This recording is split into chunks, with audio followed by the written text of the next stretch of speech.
네, 시청자 여러분 안녕하십니까? 뉴스타트 2부 시작합니다. 김건희 특검이 오늘 윤 전 대통령에 대한 체포영장 재집행에 나섭니다. 법무부 장관은 서울구치소에 적극적인 협조를 지시했는데요. 지난번처럼 전해드리기도 민망할 정도의 일은 이번엔 없었으면 좋겠습니다. 어제 진행된 김건희 여사 조사 내용까지 다각도로 전해드리겠습니다. 세계 최고 축구리그인 프리미어리그에서 아시아 역대 최고의 축구 선수로 평가받은 손흥민 선수가 미국에서 제2의 축구 인생을 시작합니다. 미국 프로축구 역사상 최고 이적료를 받고 팀을 옮기게 된 손흥민 선수, 잠시 뒤 기자회견을 열고 공식적으로 LAFC 입단을 발표합니다. 그럼 이 시각 주요 뉴스부터 살펴보겠습니다. 김건희 특검팀이 오늘 윤 전 대통령에 대한 강제 구인을 다시 시도합니다. 법무부 장관은 구치소에 특검의 체포영장 집행 업무에 적극 협조할 것을 지시했습니다. 김건희 여사가 특검에 출석해 10시간을 걸친 조사를 받은 뒤 귀가했습니다. 김 여사는 혐의를 대체로 부인한 것으로 전해졌는데 특검은 조사 내용을 바탕으로 구속영장 청구 방안을 검토 중입니다.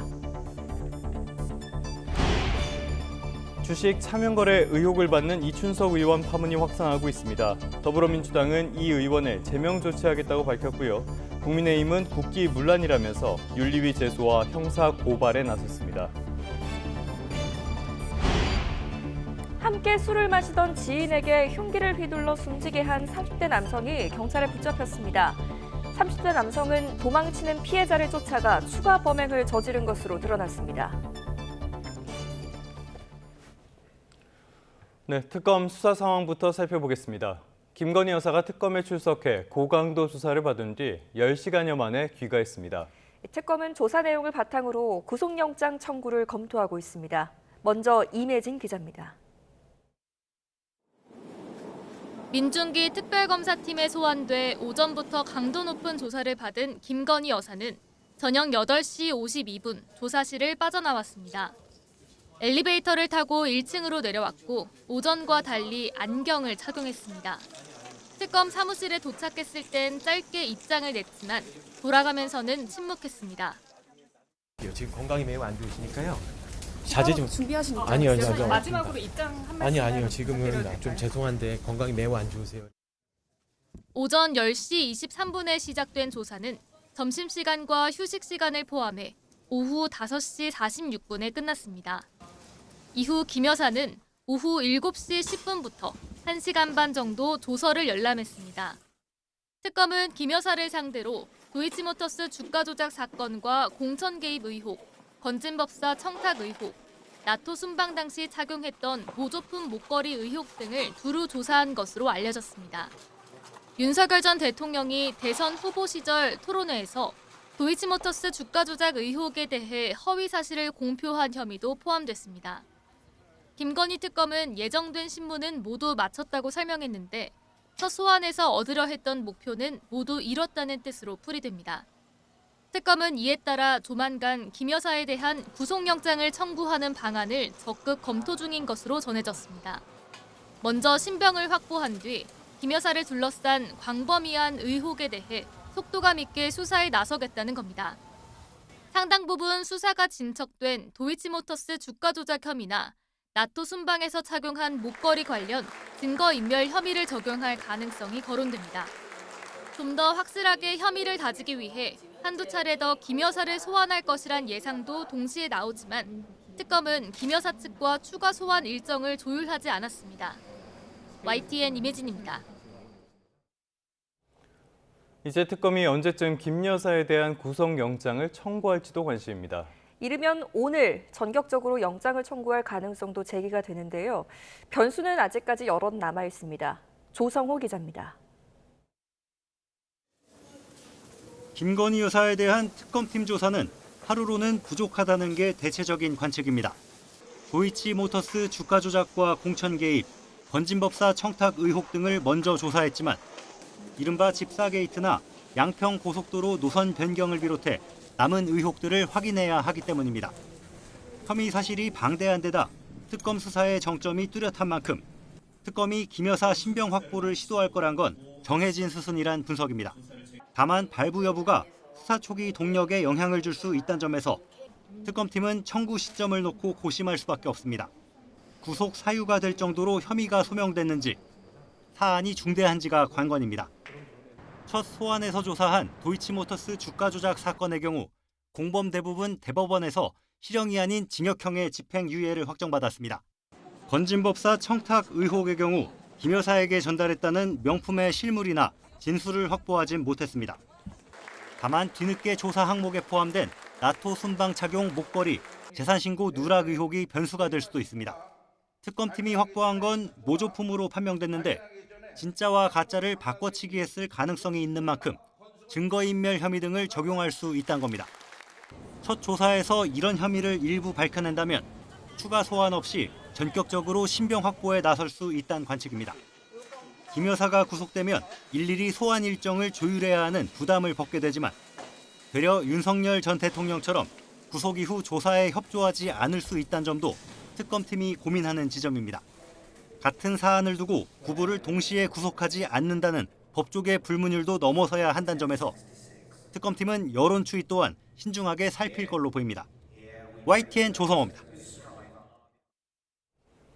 특검이 공개 소환한 김건희 여사는 전직 대통령 부인으로는 처음으로 피의자로 포토라인에 서게 됐습니다. 자신같이 아무것도 아닌 사람이 심려를 끼쳐 죄송하다고 첫 사과 입장을 밝혔습니다. 김태원 기자입니다. 민중기 특검 사무실에 들어선 김 여사가 굳은 표정으로 취재진 앞에 섰습니다. 미리 준비한 짤막한 입장을 밝혔습니다.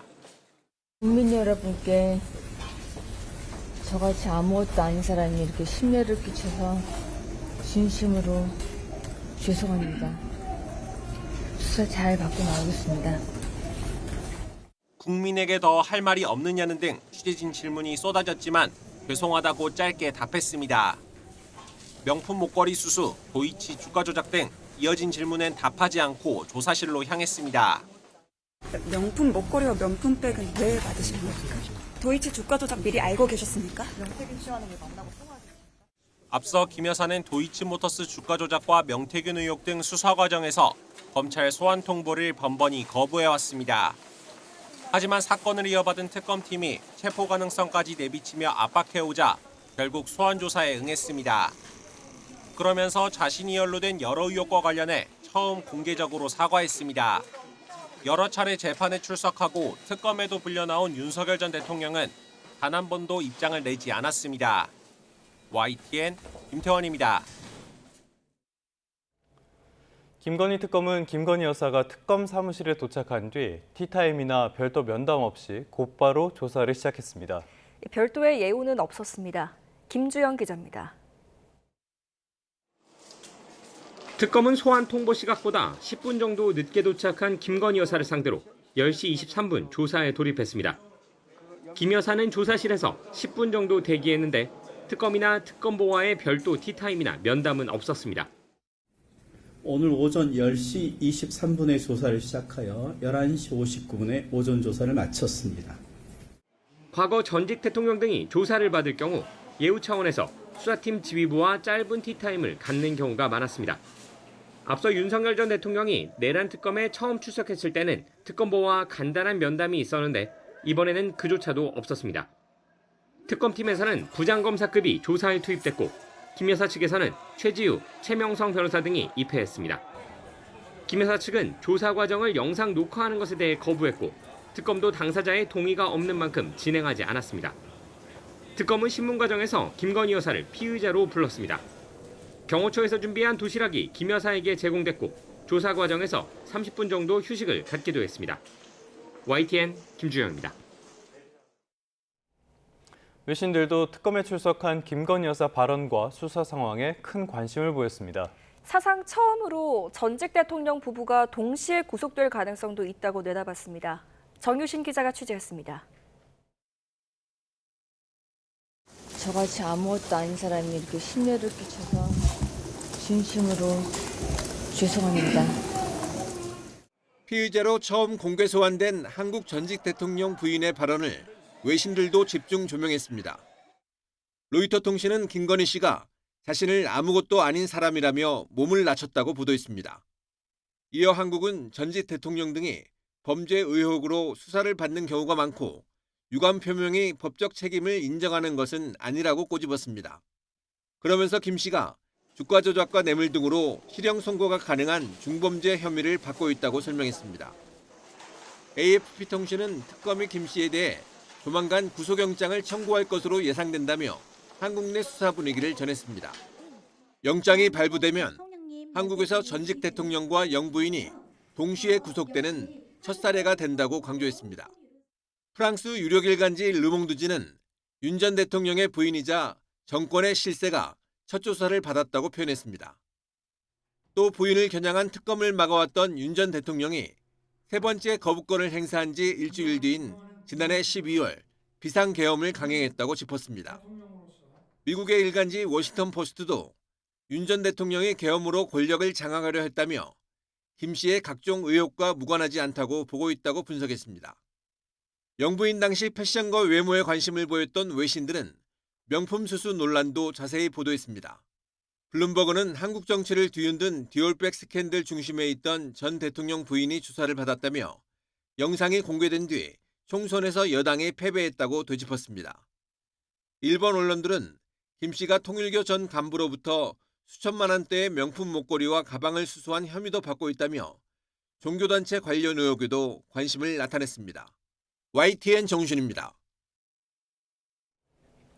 김건희 특검팀이 오늘 오전 윤 전 대통령에 대해서 다시 한번 체포영장 집행에 나섭니다.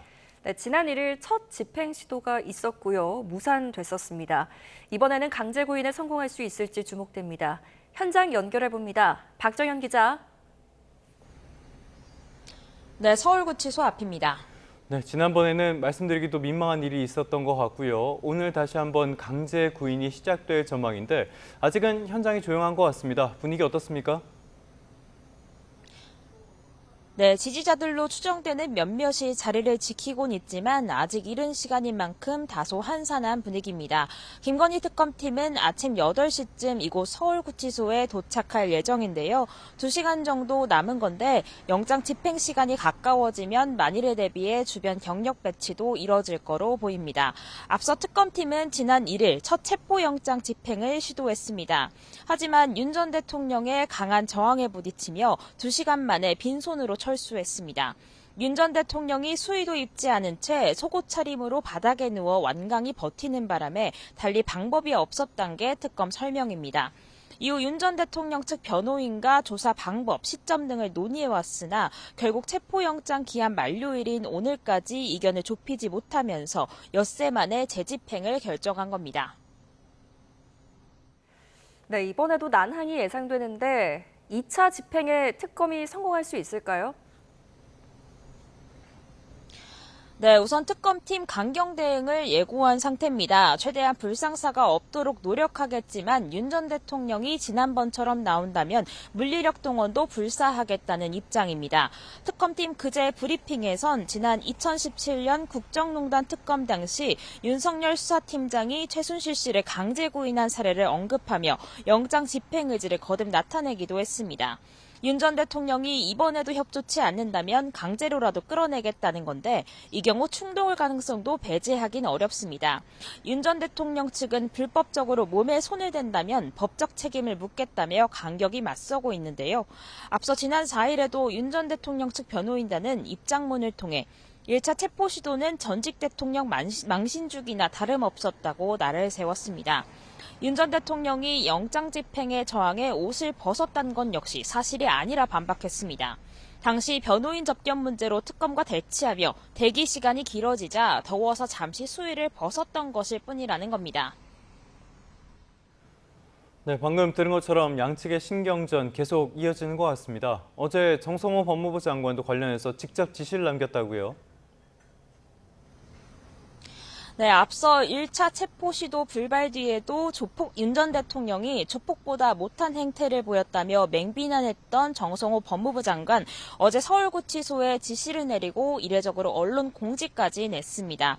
법과 원칙에 따라 엄정하고 공정한 법 집행이 이뤄지도록 특검 요청에 적극 협조하라 당부한 겁니다. 정 장관이 이같이 공개 지시한 배경, 결국 윤 전 대통령을 직접 인치하는 주체가 특검팀이 아닌 교정당국이기 때문입니다. 지난 1차 영장 집행 당시 서울구치소 측은 따로 관련 매뉴얼이 없다며 난색을 표했는데요. 피의자 신분이긴 하지만 전직 대통령인 만큼 교도관들이 강제 구인하기엔 적잖은 부담을 느끼는 거로 보이는데 다만 이번엔 정 장관 지시까지 있던 만큼 다소 양상이 다를 거란 관측도 나옵니다. 앞선 시도에서 한 번 실패했던 만큼 이번에는 어떤 전략으로 특검이 영장 집행을 시도할지 관심이 쏠립니다. 특히 바로 어제 김 여사 소환 조사도 마친 만큼 오늘 구인에 성공해 윤 전 대통령 진술을 확보한다면 특검 수사에도 더욱 수사 속도가 붙을 거로 보입니다. 지금까지 서울구치소 앞에서 YTN 박정현입니다. 네, 경찰은 서부지법 폭동 사태와 관련해 사랑제일교회와 전광훈 목사를 상대로 이틀째 압수수색을 이어갔습니다. 경찰은 전 목사가 특임 전도사 등을 심리적으로 지배하며 공개 메시지를 통해 법원 난동을 유도했다고 봤습니다. 윤태인 기자의 보도입니다.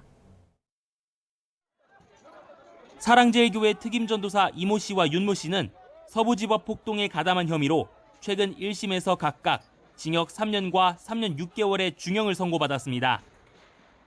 경찰은 사랑제일교회와 전광훈 목사 등에 대한 강제 수사에 착수하면서 전 목사가 이들을 심리적으로 지배했다고 영장에 적시했습니다. 전 목사가 신앙심을 이용해 교회 특임 전도사들을 가스라이팅하고 금전을 지원하는 방법으로 자신의 말과 뜻을 맹목적으로 따르도록 했다는 겁니다. 이에 따라 경찰은 특임 전도사들이 전 목사를 선지자로 숭배하고 있고 전 목사 또한 전도사들이 자신의 공개 메시지를 자신의 지시로 알고 따를 것을 예상했다고 판단했습니다. 윤석열 전 대통령의 영장심사 당일 전 목사는 구속영장이 발부되면 국민저항권을 통해 국가기관을 타격해야 한다고 주장했는데 경찰은 이 주장이 특임 전도사들에게는 공권력에 저항하라는 지령이 된다는 것을 전 목사가 알고 있었다고 보고 있습니다. 만약에 거기서 거슬리거나 반역질한 놈들은 반드시 깜빵갈 준비를 하고 있으라고. 경찰은 또 교회 인근 건물에서 발견한 금고를 열어 내용물을 확인하기 위해 이틀째 강제 수사를 이어갔습니다.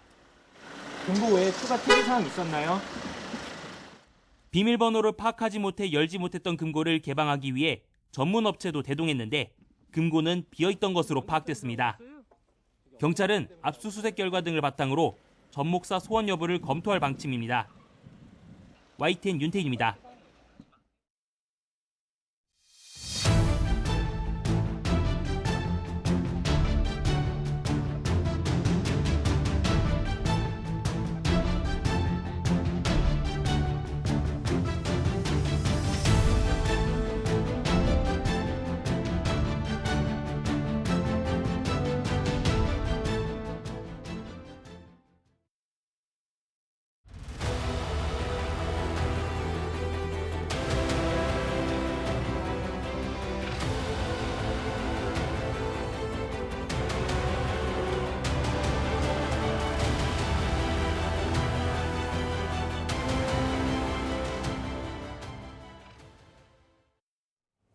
네, 특검 수사 상황 조금 더 살펴보겠습니다. 김건희 여사는 첫 특검 조사에서 진술 거부권은 행사하지 않았지만 혐의를 대체로 부인한 것으로 전해졌습니다.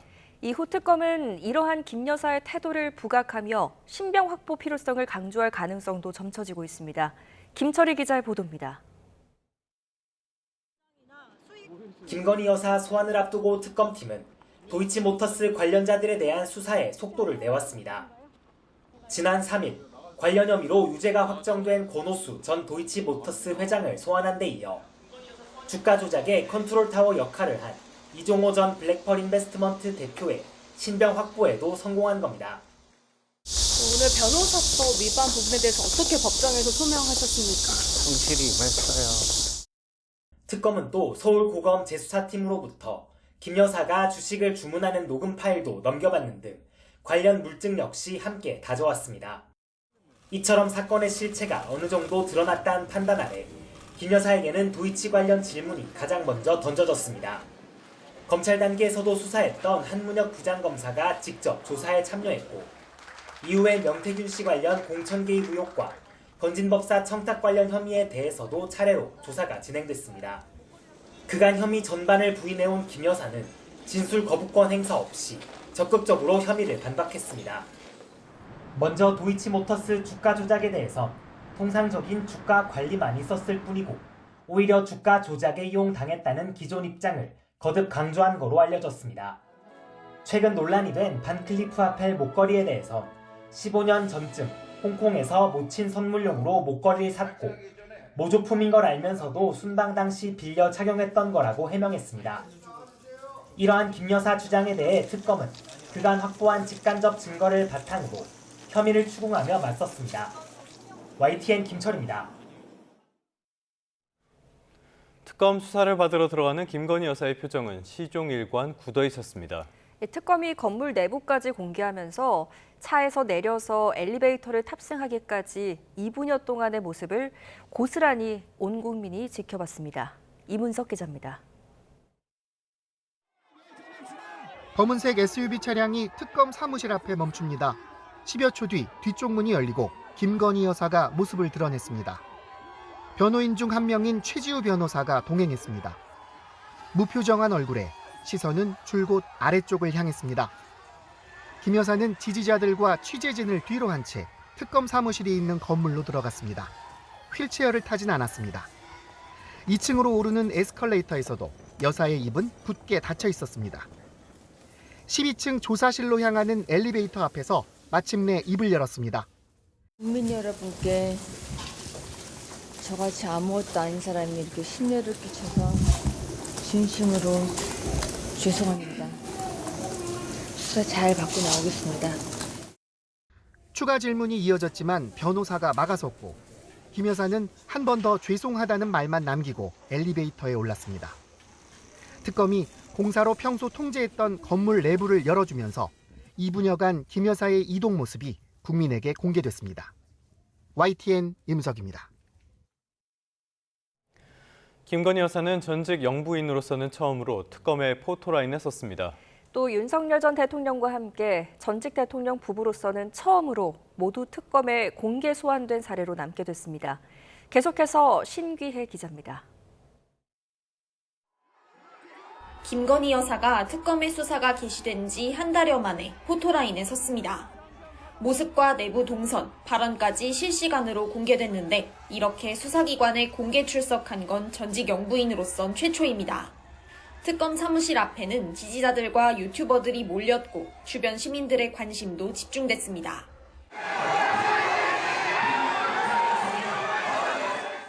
앞서 이순자, 권양숙 여사 등 전직 영부인들이 수사기관에서 조사를 받은 적은 있었지만 모두 비공개 출석이었습니다.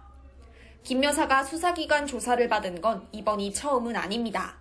지난해 7월 현직 영부인으로선 처음으로 검찰 조사를 받았습니다. 도이치모터스 주가 조작 의혹 등과 관련된 조사였는데 당시 조사가 대통령 경호처 건물에서 진행된 사실이 알려지며 특혜 논란이 일기도 했습니다. 앞서 남편인 윤 전 대통령은 특검의 구속영장 청구가 전망되던 상황에서 소환 요구에 응했습니다. 당시 구속을 피하기 위해 수사에 협조한 게 아니냐는 시각이 지배적이었는데 김 여사도 비슷한 이유로 소환에 응한 거란 분석이 나옵니다. 김 여사까지 특검에 공개 출석하면서 부부가 모두 수사기관의 포토라인에 섰습니다. 전직 대통령 부부로선 최초라는 불명예를 안게 됐는데 김 여사는 남편과는 달리 특검의 칼끝을 피할 수 있을지 주목됩니다. YTN 신기입니다. 네, 이번엔 전국 상황 살펴보겠습니다. 여름 휴가 중인 이재명 대통령이 이춘석 의원의 차명 주식 거래 의혹에 대해서 엄정한 수사를 지시했습니다. 여론의 악화는 물론 정책 신뢰성에도 타격을 줄 수 있다는 우려가 커지자 직접 나선 것으로 보입니다. 정인용 기자입니다. 경남 거제 저도에서 휴가를 보내고 있는 이재명 대통령이 이춘석 의원 관련 의혹에 대한 엄단 의지를 밝혔습니다. 사안을 엄중하게 인식하고 있다며 신속한 진상 파악을 대통령실에 지시했습니다. 이 의원에게 제기된 차명 거래와 내부 정보 이용 의혹을 공평하고 엄정하게 수사하라고 못 박았습니다. 진상을 신속하게 파악하고 공평무사하게 엄정 수사하라 라며 지시하셨습니다. 이 대통령은 이춘석 의원을 국정기획위원회 경제 2분과장 직에서도 즉시 해촉하라고 주문했습니다. 더불어민주당 차원의 제명 방침과 별개로 의혹이 불거진 지 불과 하루 만에 직접 강경 대응에 나선 겁니다. 대통령실 내부에선 그만큼 이번 사안을 휘발성 강한 악재로 보는 분위기입니다. 특히 국정위에서 AI 정책을 맡았던 이 의원이 관련주인 네이버 등의 주식을 거래하는 장면이 포착된 걸 이 대통령이 심각하게 여겼다는 분석이 나오고 있습니다. 대한민국 주식시장에서 장난을 치다가는 패가 망신한다. 라는 걸 확실하게 보여주는 오늘 첫날로 삼도록 하겠습니다. 차명거래 의혹 등 개인 차원의 비위를 넘어 자칫 새 정부가 추진하는 정책 전반에 대한 신뢰도까지 흔들릴 수 있는 상황. 임기 초반 국정 동력이 타격을 입을 수 있다는 우려 역시 이 대통령에게 전달된 것으로 전해졌습니다.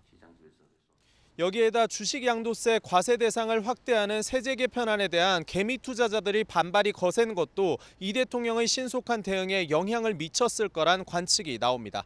YTN 정윤용입니다. 서울경찰청이 차명 주식거래 의혹을 받는 이춘석 의원 직접 수사하기로 했습니다. 일선 경찰서가 아닌 서울경찰청이 직접 나선 건 이 사안을 그만큼 심각하게 보고 있다는 뜻인데요. 경찰은 엄정히 수사할 방침이라고 강조했습니다. 양동훈 기자입니다.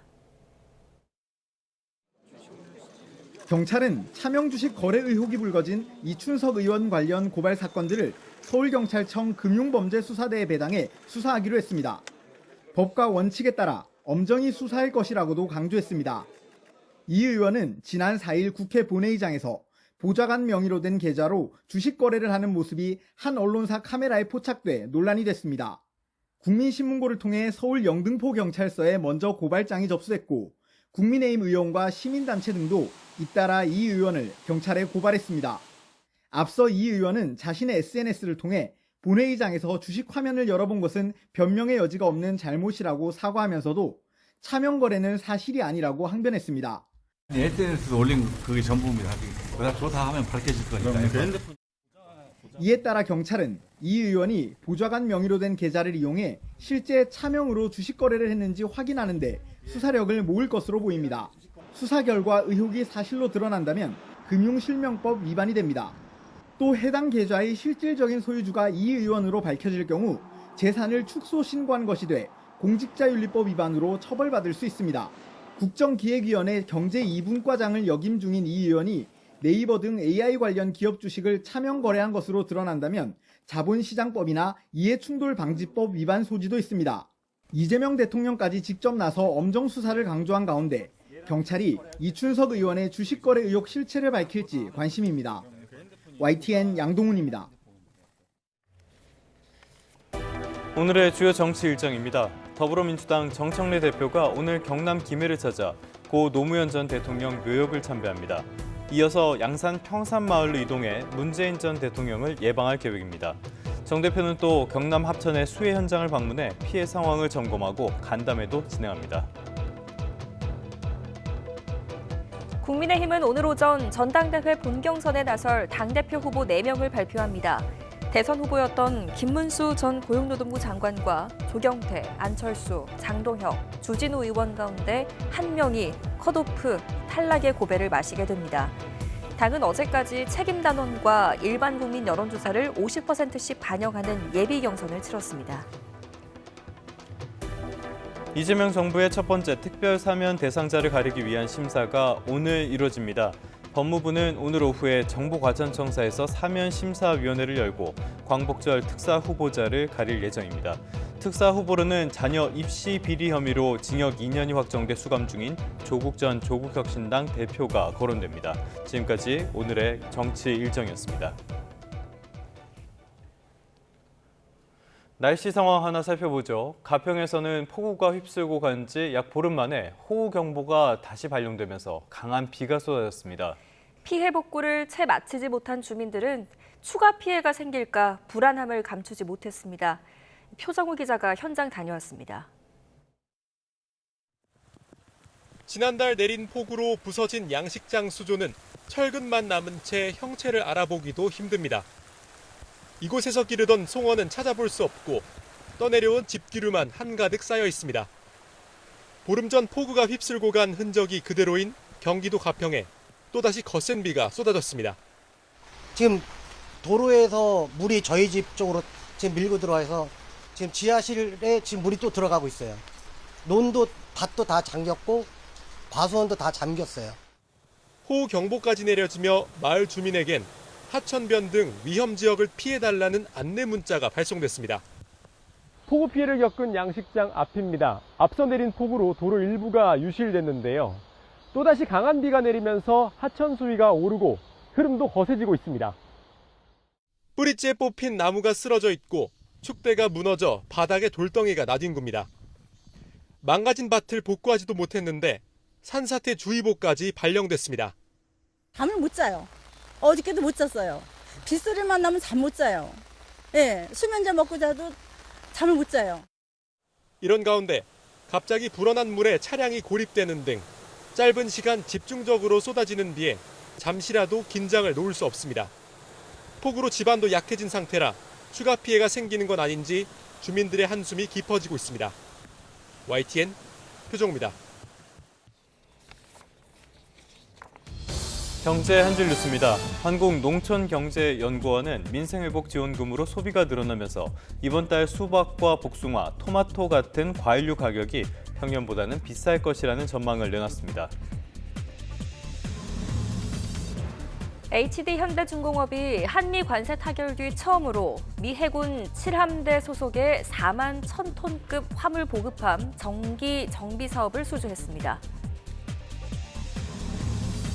쿠팡이 올해 2분기에 역대 최대 매출을 거두면서 2천억 원이 넘는 영업이익을 달성했는데요. 이 매출 성장은 타이완 같은 성장 사업 부문이 33% 성장했고요. 이런 글로벌 사업이 확대된 영향이 큰 것으로 풀이됩니다. 해킹 사태 여파로 SK텔레콤의 올해 2분기 영업이익이 1년 전보다 40% 가까이 급감한 것으로 나타났습니다. 요즘 인기가 큰 중국의 유명 캐릭터 라부부 가짜 제품이 기승을 부리자 관세청이 위조 제품 통관 검사를 강화하기로 했습니다. 지금까지 경제 한 줄 뉴스였습니다. 서울 마포구 대흥역 인근 식당에서 함께 술을 마시던 지인을 흉기로 살해한 30대 남성이 경찰에 붙잡혔습니다. 이 남성은 달아난 피해자를 뒤쫓아 추가 범행을 저지르는 등 강한 원한을 드러냈습니다. 박정현 기자가 취재했습니다. 불판이 먹다만 삼겹살과 술병들이 어지럽게 놓여 있습니다. 평일 저녁 3~4모 모여 즐거운 술잔을 나눴을 이곳에서 난데없는 살인 사건이 발생했습니다. 어젯밤 11시쯤 30대 남성 A씨가 같은 자리에 있던 30대 지인 B씨의 흉기를 휘두른 겁니다. 두 사람은 식당에서 말다툼을 시작해 밖에서도 언성을 높였고 그 순간 A씨가 흉기를 꺼내 휘두른 것으로 조사됐습니다. B씨가 다친 몸을 이끌고 200m 넘게 달아났지만 A씨는 뒤쫓아가 추가 범행까지 감행했습니다. 범행 현장입니다. 주변으로 폴리스 라인이 넓게 쳐져 있고 출입이 통제된 모습입니다. 시민들의 저지에도 A씨는 강한 원한만 드러낼 뿐이었습니다. 사장님한테 어디서 났어요? 내가 물어봤더니 자기는 모르겠다. 이미 들고 나온 거 보니까 말리지 말아라 하면서 누워있는데도 계속. 여러 차례 흉기에 찔린 B씨는 병원으로 옮겨졌지만 숨졌습니다. A씨는 범행 현장 인근에서 신고를 받고 출동한 경찰에 현행범으로 체포됐습니다. 경찰은 목격자 진술과 CCTV 등을 토대로 A씨의 범행 동기와 사전에 계획된 범죄였는지 등을 조사할 예정입니다. YTN 박정현입니다. 부산항 신항에 도착한 컨테이너선에서 무려 2천만 명이 투약할 수 있는 코카인이 적발됐습니다. 우리나라에 유통하기 위한 것은 아니라는 게 검찰과 세관의 설명인데 비슷한 사례가 잇따르고 있어서 안심할 수는 없는 상황입니다. 차상은 기자입니다. 세관 직원들이 컨테이너를 열어 화물을 검사합니다.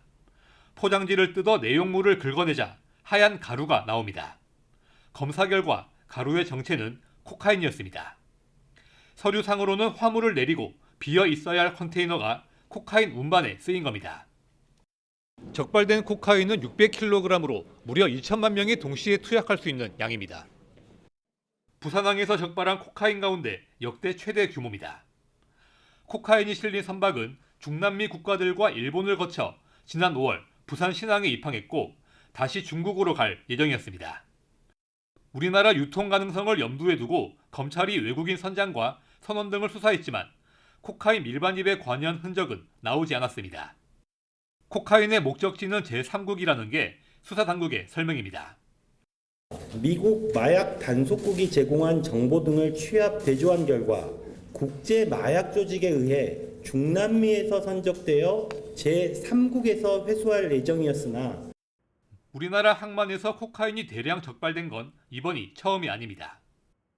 지난 4월 강릉 옥계항에서는 코카인 1.7톤이, 지난 2021년 부산 신항에서는 코카인 400kg이 발견되는 등 비슷한 적발 사례가 꾸준합니다. 모두 우리나라 유통 목적은 아니라는 게 수사당국의 설명인데 안심할 수는 없는 상황입니다.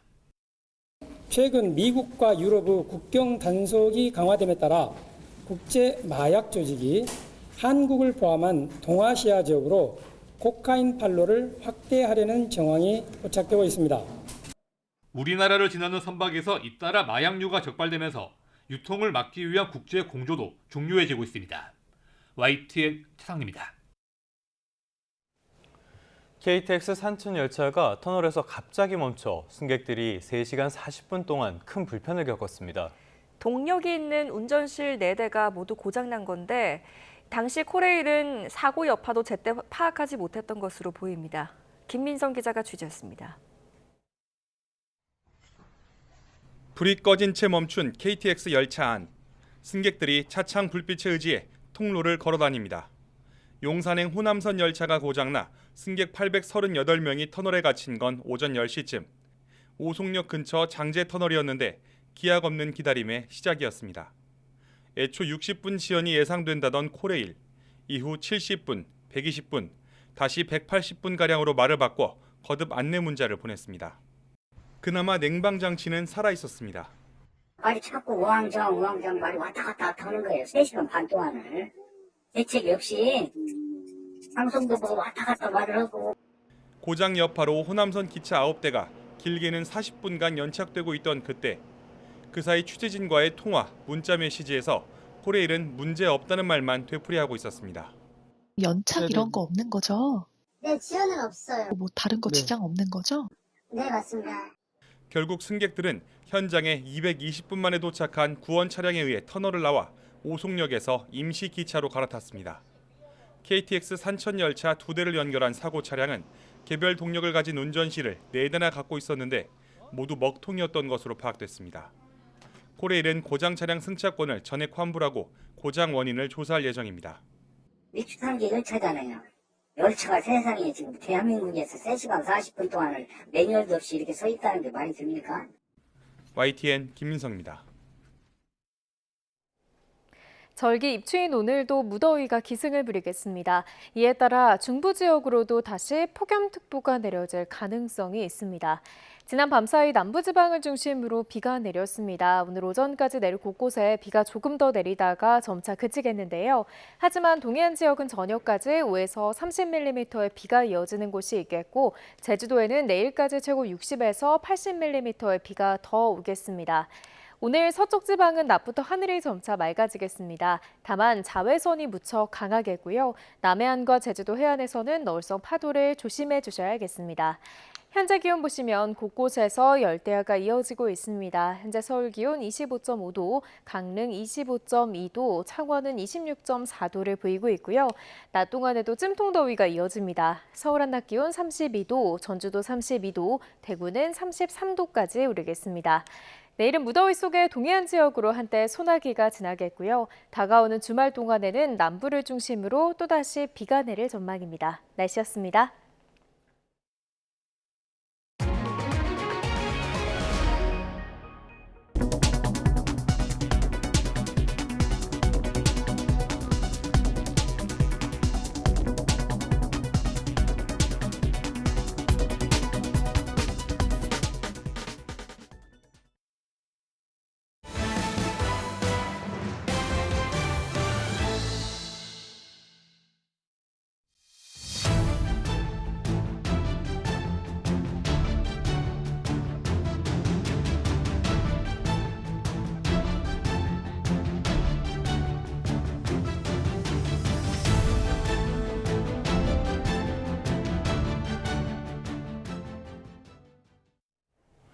네, 이번엔 국제 뉴스 살펴보겠습니다. 러시아 석유를 수입해온 인도에 트럼프가 추가 관세 25%를 부과하기로 했습니다. 상호 관세를 포함하면 50%의 관세 폭탄을 맞게 된 건데요. 인도는 이성적이지 않다며 강하게 반발했는데 중국과 관계 개선 움직임도 감지되고 있습니다. 워싱턴 홍상희 특파원입니다. 인도를 압박해온 트럼프 대통령이 25%의 추가 관세를 부과하는 행정명령에 서명했습니다. 트럼프 대통령은 인도가 러시아의 원유와 석유 제품을 수입하고 있다며 3주 뒤부터 인도산 제품에 추가 관세율을 적용할 거라고 밝혔습니다. 인도에 대한 상당한 관세 인상을 예고한 지 이틀 만에 행동에 나선 겁니다. 5차례나 협상에 나섰지만 미국산 농산물과 유제품 관세 인하를 거부한 인도를 압박하고 우크라이나 공격을 계속하고 있는 러시아의 자금줄을 죄기 위한 2차 관세입니다. 지난 2월 나렌드라 모디 인도 총리가 백악관을 찾았을 때도 트럼프 대통령은 미국산 석유 수입을 촉구했습니다. They're going to be purchasing a lot of our oil and gas. We have more oil and gas than any other country in the world by far. And they need it and we have it. 현지 시간 7일부터 상호관세 25% 부과에 이어 3주 뒤엔 50%의 대미관세 직격탄을 맞게 된 인도는 강하게 반발했습니다. 인도 외교부는 성명에서 불공정하고 부당하며 이성적이지 않다고 강조하면서 자국의 이익을 위한 행동에 추가 관세를 부과한 건 유감이라고 밝혔습니다. 트럼프 대통령의 1기 집권 시절부터 특별한 유대와 친분을 쌓아왔던 모디 총리 역시 국익 우선 원칙을 강조해왔습니다. कि वे राष्ट्र हित को सर्वोपरि रख करके काम कर राष्ट्रपति ट्रंप की तरह मुझे भी भारत के हितों को सर्वोपरि रखते हुए कार्य करना ये मेरे लिए सौभाग्य की बात है. 모디 총리가 이달 말 중국을 7년 만에 방문할 것으로 알려지면서 트럼프 대통령과의 갈등 속에 인도와 중국이 관계 개선을 모색할 것이라는 전망도 나오고 있습니다. 워싱턴에서 YTN 홍상입니다. 트럼프 행정부의 연방준비제도 흔들기가 이어지고 있습니다. 연준 인사들은 금융 시스템의 안정에 집중해야 한다면서 우회적으로 이런 움직임을 비판했습니다. 뉴욕에서 이승윤 특파원입니다. 트럼프 대통령은 연일 금리를 인하하라며 제롬 파월 연준 의장의 사임을 요구하고 있습니다. 트럼프 대통령이 차기 연준 의장 후보 4명 중 하나로 꼽은 케빈 해시 백악관 국가경제위원장까지 연준 흔들기에 가세했습니다. 해시 위원장은 연준이 금리 결정에 본연의 임무보다 정치를 개입시켰다고 주장했습니다. 트럼프 행정부가 연준의 파상 공세를 펼치는 건 금리가 인하되면 경기 부양과 연방정부 부채 부담 경감이 기대되기 때문입니다.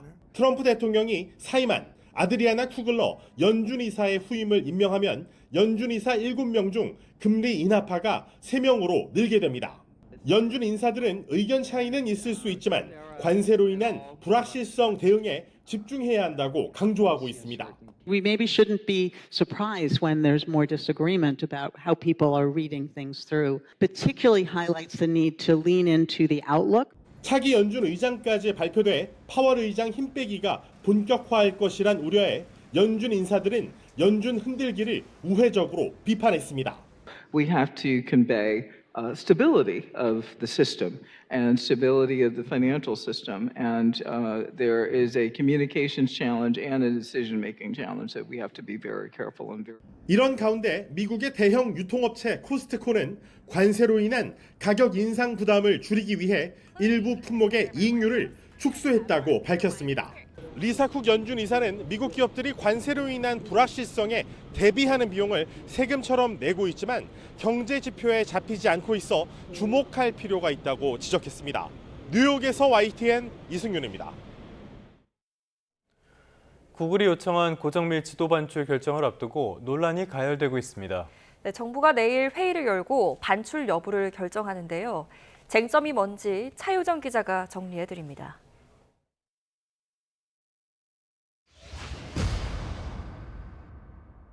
구글 지도가 해외와 비교했을 때 우리나라에서 활용도가 떨어지는 건 사실입니다. 광화문에서 시청역까지 검색해보면 국내 지도 앱에선 도보나 차량 길 안내까지 상세히 제공하지만 구글 지도에서는 나오지 않습니다. 구글은 더 정밀한 지도 데이터가 없기 때문이라며 원인을 우리 정부 탓으로 돌립니다. 하지만 축척이 문제가 아니라는 게 우리 학계의 반박입니다. 전문가들은 구글이 부가정보 추가 같은 인프라 투자만 해도 충분히 양질의 서비스를 제공할 수 있다고 말합니다. 어떤 길찾기 서비스를 하려면 거기에 부가적인 정보가 결합이 되어야만 쓸 수 있는 것이지 1대 2만 5천 원 안 되고 1대 5천 원 된다는 그런 논리는 사실은 처음부터 맞지가 않아요. 구글은 지난 5일 보안시설이 가려진 위성사진을 구매하는 방안을 검토하겠다고 한 발 물러섰습니다. 그러나 가림 처리를 해도 원본 데이터가 해외로 넘어가는 한 안보정보 유출 우려는 여전합니다. 구글의 자체 위성 데이터와 결합하면 안보시설 노출 위험은 우려스럽습니다. 핵심인 국내 데이터 센터 관리라는 조건에선 양보가 없습니다. 사고가 발생하고 나면 거기에 따르는 우리 정부가 대처할 수 있는 방안이 없기 때문에 더 중요한 예컨대 서버 설치라든가 데이터 센터 설치라든가 이런 전제 조건이 같이 이행되지 않냐면은 구글은 반출을 요청한 1대 5천 축적 지도가 고정밀 지도는 아니라고 주장하지만 정밀도는 상대적인 개념인 만큼 설득력이 떨어집니다. 국토지리정보원도 해당 지도를 고정밀 국가 기본도로 분류합니다. 지난 2007년과 2016년 안보상의 이유로 데이터 반출을 거절한 정부. 이번엔 미국의 거센 통상 압박 속에 한미 정상회담을 앞에 두고 연기 결정을 할 거란 관측이 높습니다. YTN 차유정입니다.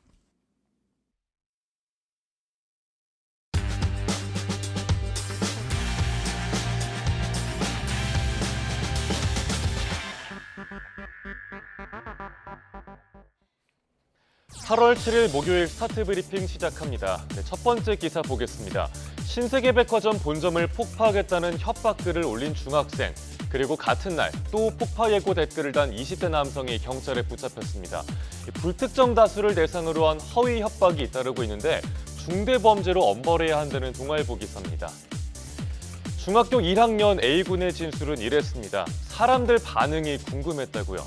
또 무직인 20대 남성 B씨는 장난으로 댓글을 달았다고 진술했습니다. 경찰 특공대까지 출동해서 수색을 벌였고 수천 명이 대피하는 소동까지 벌어졌습니다. 이런 허위 협박과 신고는 지난해 5,435건 발생했습니다. 6년 전보다 19%가 늘어난 겁니다. 이러자 올해 3월에 불특정 다수를 협박하는 공중협박죄가 신설되는데요. 하지만 도입 이후 적발된 18건 중에 판결이 나온 사례는 아직 없습니다. 또 용의자가 촉법 소년이면 형사처벌도 불가능하고요. 공중협박죄는 시민들에게 불안과 공포를 줄 뿐만 아니라 공권력까지 낭비되는 중대한 범죄입니다. 전문가들은 공중협박죄의 심각성을 분명하게 인식시키고 또 미성년자라도 처벌할 수 있는 기준이 필요하다고 지적하고 있습니다.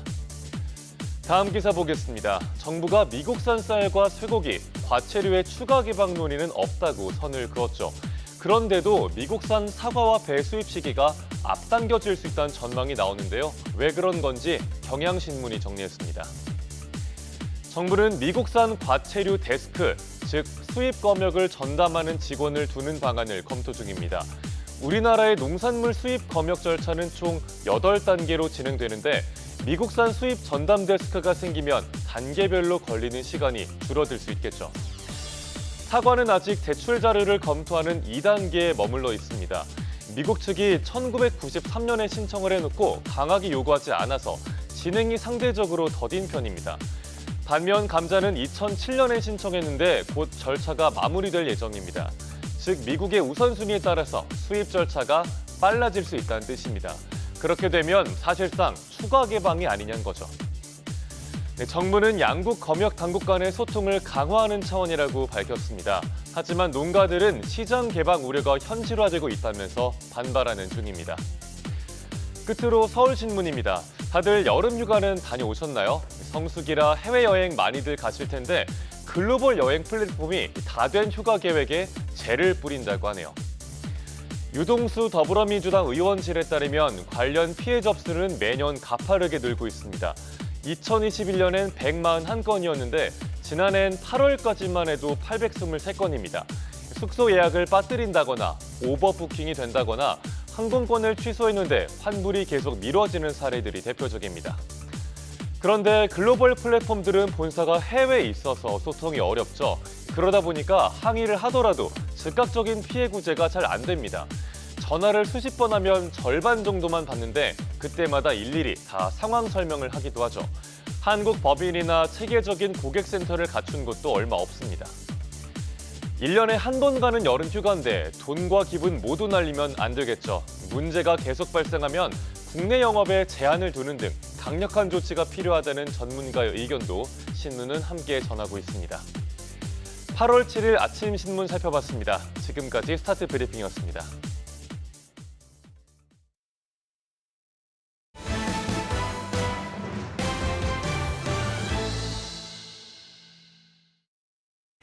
네, 다음 소식입니다. 강원도 강릉의 한 의원에서 발생한 일입니다. 허리 통증 시술을 받은 뒤 이상 증상이 발생한 건데요. 환자가 12명으로 늘었고 이 가운데 1명이 숨졌습니다. 황색 포도알균 집단 감염이 의심되면서 보건당국이 최근 한 달간 시술받은 440여 명을 대상으로 조사를 확대하고 있습니다. 송세혁 기자입니다. 강원도 강릉의 한 의원입니다. 이곳에서 허리 통증 완화 시술을 받은 뒤 극심한 통증과 의식 저하 등을 호소하는 환자가 4명 더 확인됐습니다. 이로써 이상 증상 환자는 모두 12명으로 늘었습니다. 대부분 60대 이상 고령자로 이 가운데 1명은 지난달 27일 숨졌고 3명은 중환자실에서 치료 중입니다. 역학조사 결과 환자들의 혈액이나 뇌 척수액에서 황색 포도알균이 검출됐습니다. 해당 의원 의료진과 시술 장비 등에서도 황색 포도알균 16건이 확인됐습니다. 집단 감염 의심 사고가 발생한 이 의원은 보건당국의 시술 중단 권고에 따라 지난 1일부터 휴업에 들어갔습니다. 황색 포도알균은 피부에 흔히 존재하지만 주사바늘 등을 통해 체내로 침투하면 폐혈증이나 뇌 수막염 같은 치명적인 감염을 일으킬 수 있습니다. 무균 상태인 그런 공간에 침투하게 되면은 농양 같은 것을 일으킬 수 있고 더 그걸 통해서 퍼져서 머릿속까지 퍼지게 되면은 이제 뇌수막염이나 이런 것도 일으킬 수 있는 아주 위험한 균이고요. 이번 사고는 한 종합병원이 입원 환자 여러 명이 모두 같은 의원에서 시술받았다는 사실을 확인하고 보건소에 신고하면서 드러났습니다. 보건당국은 최근 2주간 시술받은 269명에 이어 지난달 1일부터 17일까지 시술받은 175명까지 조사 범위를 확대했습니다. 영역을 좀 넓히는 게 좋겠다 싶어서 강원도와 협의를 해서 7월 1일부터 7월 17일까지 시술을 받으신 분들을 대상으로 해가지고 보건당국은 황색 포도알균 유전자 분석 결과를 토대로 감염 경로와 의료진 과실 여부를 조사할 계획입니다. YTN 송세혁입니다. 네, 방금 속보가 하나 들어왔습니다. 트럼프가 지금 반도체에 약 100%의 풍목별 관세를 부과할 것이라는 입장을 밝혔다는 속보가 들어왔는데요. 이것은 상호 관세와는 별개의 관세입니다. 우리나라는 지금 반도체 비중이 높기 때문에 우리 기업에도 타격이 불가피할 것으로 예상이 되는 상황이고요. 미국 또한 지장이 있을 것으로 예상이 됩니다. 다시 한번 전해드리겠습니다. 트럼프 대통령이 반도체에 약 100%의 품목별 관세를 부과할 것이라는 입장을 밝혔다고 속보가 들어왔습니다. 자세한 내용은 저희가 더 취재가 되는 대로 다시 한번 전해드리도록 하겠습니다. 다음 소식입니다. 트럼프 미국 대통령이 2028년 미국 대선에서 자신을 이을 후계자로 JD 벤스 부통령을 지목하는 듯한 발언을 했습니다. 직접 출마 가능성에 대해서는 나가고 싶기는 하다는 말로 여운을 남겼는데 현재 미국 헌법상 트럼프의 3선 출마는 불가능합니다. 신호 기자가 취재했습니다. 2028년 LA 올림픽 준비 회견에서 기자가 갑자기 JD 벤스 부통령이 마가의 후계자가 될 수 있냐고 물었습니다. 트럼프 대통령은 벤스가 부통령이니까 가장 유력한 게 맞다고 답했습니다. So it's too early, obviously, to talk about it, but certainly he's doing a great job and he would be probably favored at this point. 벤스 한 사람만 후계자로 꼽지는 않았습니다. 트럼프 대통령은 이런 질문에 마코 루비오 국무장관을 함께 언급합니다. I think Marco is also somebody that maybe would get together with JD in some form. I also think we have incredible people, some of the people on the stage right here. 2028년 올림픽 얘기를 하다가 대권주자 질문이 나온 건 선거가 2028년이기도 하지만 앞선 인터뷰 때문이었습니다. 트럼프 대통령은 이날 CNBC 방송에서 3선에 도전할 것인지에 대한 질문을 받고 아마도 하지 않을 것이지만 출마하고 싶기는 하다면서 자신의 여론조사 수치가 가장 좋다고 말했습니다. 현실적으로 출마하는 것이 어렵지만 나서고 싶은 마음이 있다는 것을 지지도를 자랑하며 내비치는 트럼프 특유의 화법입니다. 미국 수정헌법 22조는 대통령에 대해 누구도 2번 넘게 대통령직에 선출될 수 없다고 규정하고 있어서 차기 대선에서 트럼프의 대통령 출마는 불가능합니다. 그래서 다른 후보를 대통령으로, 트럼프 자신은 부통령으로 러닝메이트를 이뤄 당선된 다음 대통령이 사퇴할 경우 그 자리를 트럼프가 승계하는 영화 같은 시나리오도 거론됩니다. YTN 신호입니다. 일본 히로시마 원폭 80주년 행사에서 이시바 총리가 핵무기 없는 세계를 위해 일본이 주도적인 노력을 해야 한다고 강조했습니다. 하지만 정작 태평양 전쟁을 일으킨 당사국으로서의 반성이나 사죄는 없었고 핵무기 금지 조약 확산에 대해서도 언급이 없었습니다. 도쿄에서 김세호 특파원이 취재했습니다.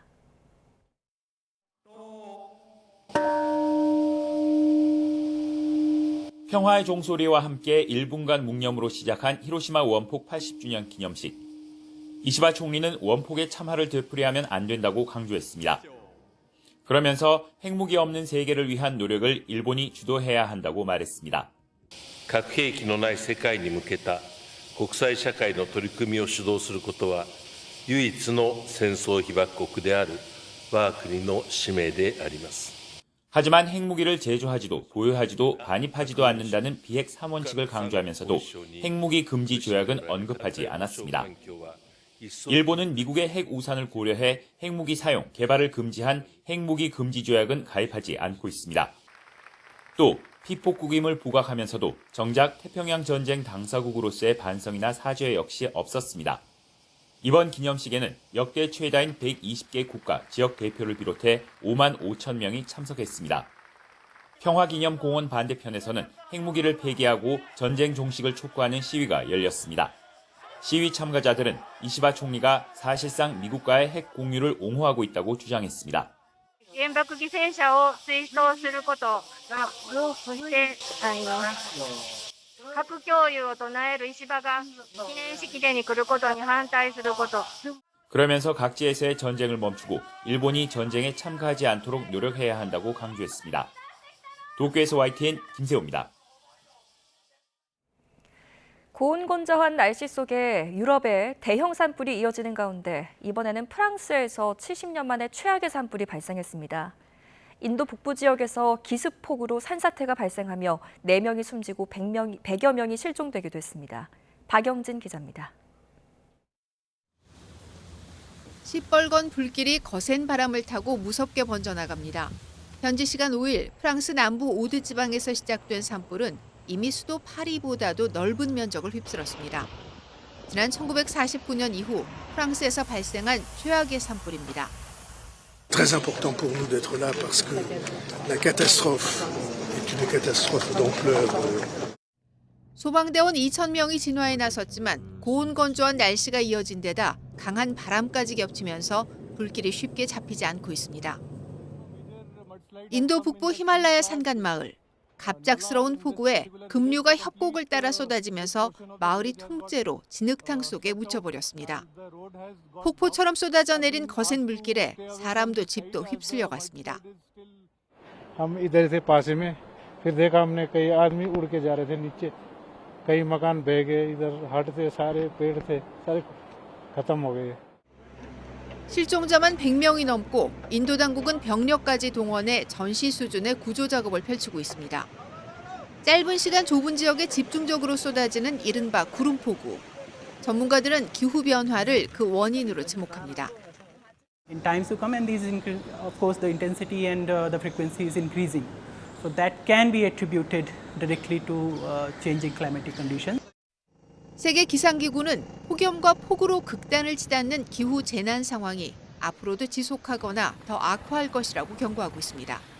YTN 박영진입니다.